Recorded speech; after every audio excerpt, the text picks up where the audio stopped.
कहानी शुरू होती है स्कारलेट से, जो एक इंटेलिजेंट लेकिन बेहद ऑब्सेस्ड लड़की होती है। उसके पिता एंशिएंट हिस्ट्री और एल्केमी के एक्सपर्ट थे। उन्होंने अपनी पूरी जिंदगी एक ऐसी मिथिकल चीज को खोजने में लगा दी थी जिसे फिलोसोफर्स स्टोन कहा जाता है। लेजेंड नाम की एक लड़की कहती है कि इस स्टोन में यूनिमैग्नेबल पावर होती है। वो किसी भी मेटल को गोल्ड में बदल सकता है, घाव भर सकता है और शायद इंसान को मौत से भी बचा सकता है। लेकिन उस स्टोन की तलाश करते करते स्कारलेट के फादर मेंटली टूट चुके थे और आखिरकार उन्होंने एक दिन सुसाइड कर लिया। स्कारलेट के लिए यह सिर्फ ट्रेजर हंट नहीं थी, ये उसके पिता की अधूरी जर्नी थी जिसे वो पूरा करना चाहती थी। मूवी की शुरुआत में स्कारलेट ईरान के अंदर एक खतरनाक टनल में होती है। वो गार्ड्स से बचते हुए एंशिएंट सिंबल की फोटोज लेती है। उसके साथ में क्लूज होते हैं जो फिलोसोफर से स्टोन तक पहुंचने का रास्ता बताते हैं। वो एक हाइडन चेंबर तक पहुंचती है, वहाँ उसे पुराने इंस्क्रिप्शन मिलते हैं। दीवारों पर स्ट्रेंज सिंबल्स बने होते हैं। स्कारलेट उन्हें रिकॉर्ड करती है और उन्हें समझ आता है कि अगला क्लू पेरिस में है।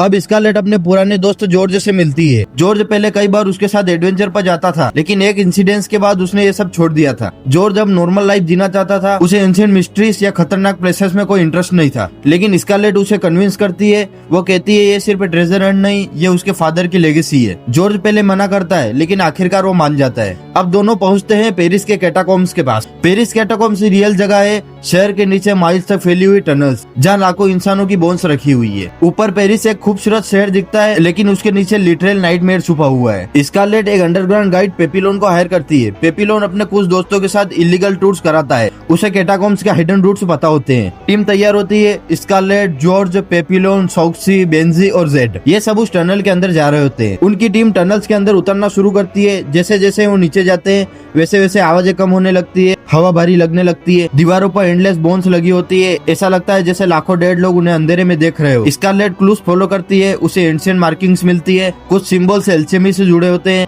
उनकी टीम एक चेंबर तक पहुंचती है। वहाँ स्ट्रेंज राइटिंग्स होती है। स्कारलेट एक्साइटेड हो जाती है। उसे लगता है वो सही रास्ते पर है। लेकिन तभी पहली वियर्ड चीज होती है। बेंजी को दूर किसी गाने की आवाज सुनाई देती है। वो कंफ्यूज हो जाता है क्योंकि इतनी गहराई में कोई होना इम्पॉसिबल था।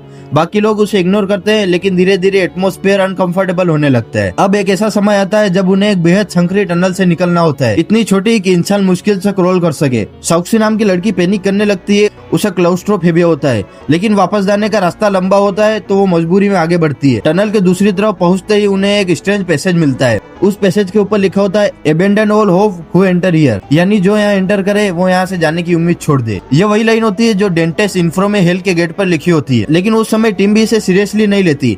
स्कारलेट आगे बढ़ती है और आखिरकार उन्हें फिलोसोफर से स्टोन मिल जाता है। स्टोन छोटा सा होता है, लेकिन उसके आसपास का माहौल अजीब होता है। स्कारलेट उस स्टोन को उठाती है और सडनली टनल हिलने लगती है। अब सब पैनिक से भागते हैं। रास्ता टूटने लगता है और टीम का एक मेंबर घायल हो जाता है। स्कारलेट स्टोन का इस्तेमाल करके उसका घाव हील कर देती है। अब सब शॉक्ड रह जाते हैं क्योंकि स्टोन सच में काम कर रहा था। लेकिन असली हॉरर कहानी अब शुरू होती है। टीम बाहर निकलने की कोशिश करती है, लेकिन उन्हें रियलाइज होता है कि रास्ते बदल रहे हैं। वो जिस टनल से आए थे वो अब अलग दिख रही होती है। धीरे धीरे मेंबर को स्ट्रेंज विजन्स दिखने लगते हैं।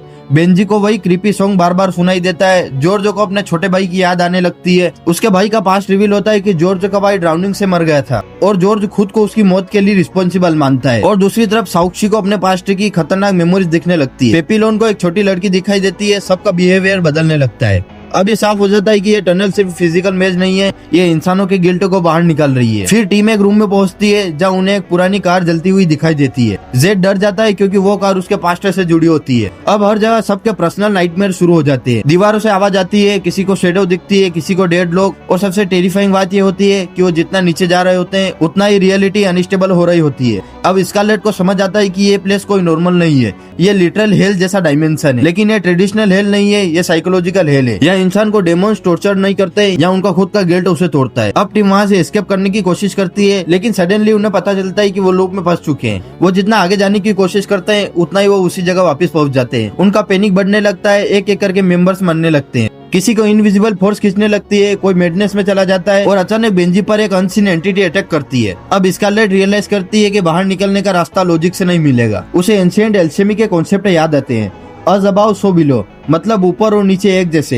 हेवन और हेल सिर्फ जगह नहीं है, स्टेट ऑफ माइंड है। अब स्कारलेट समझती है कि इन सबको अपने गिल्ट एक्सेप्ट करने होंगे। जॉर्ज फाइनली अपने भाई की मौत का सामना करता है। वो एडमिट करता है कि वो उसे बचा सकता है, लेकिन बचा नहीं पाया। जैसे वो ट्रूथ एक्सेप्ट करता है उसका फियर कम होने लगता है। अब स्कारलेट को एहसास होता है कि असल फिलोसोफर से स्टोन बाहर नहीं बल्कि उसके अंदर था। वो स्टोन वापस छोड़ देती है। अब ग्रुप को एक इम्पॉसिबल सिचुएशन मिलती है। उनके सामने एक डीप होल होता है, ऊपर जाने का कोई रास्ता नहीं होता। तभी स्कारलेट समझती है कि उन्हें एस्केप करने के लिए ऊपर नहीं बल्कि नीचे जंप करना होगा, क्योंकि ये दुनिया उल्टी लॉजिक पर काम कर रही थी। सब डर जाते हैं लेकिन उनके पास कोई ऑप्शन नहीं होता और फिर एक एक करके वो डार्कनेस में जंप करते हैं। कुछ सेकंड्स तक तो सिर्फ अंधेरा होता है, फिर सडनली वो लोग सरफेस पर पहुंच जाते हैं। पेरिस की स्ट्रीट्स उनके सामने होती है, लेकिन अब सब बदल चुका होता है। जो लोग बचे होते हैं वो मेंटली पूरी तरह टूट चुके होते हैं। उन्होंने सिर्फ टनल सर्वाइव नहीं की थी, उन्होंने अपने पर्सनल हेल्थ को सर्वाइव किया था। मूवी यहीं खत्म नहीं होती है। स्कारलेट और जॉर्ज आखिरकार बाहर निकल आते हैं। ऊपर सब कुछ पहले जैसा दिख रहा होता है, लेकिन उनके लिए सब कुछ बदल चुका होता है, क्योंकि वो सिर्फ कैटाकॉम्ब से बाहर नहीं आए थे, वो उनके सबसे बड़े डर और गिल्ट का सामना करने वापस आए थे। और यही चीज इस मूवी को इतना डिस्टर्बिंग बनाती है।